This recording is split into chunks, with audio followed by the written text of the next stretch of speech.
kondisi jalan rusak di Air Kuning Lorong Wailahan RT 001, RW 021, Kebun Cengkeh, Kota Ambon, sangat meresahkan warga. Kerusakan bahkan nyaris seantero badan jalan.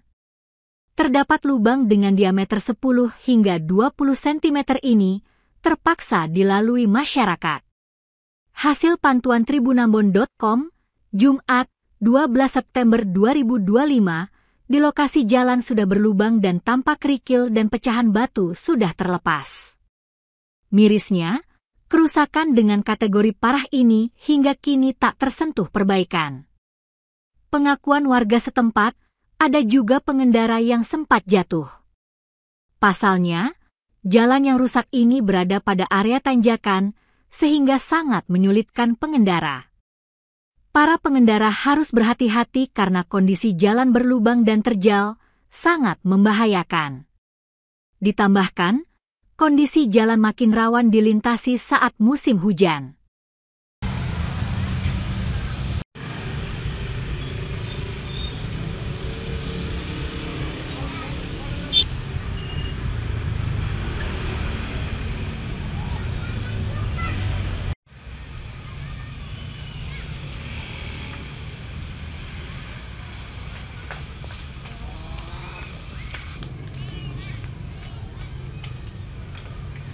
Kakak.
Download Tribun X sekarang, menghadirkan lokal menjadi Indonesia.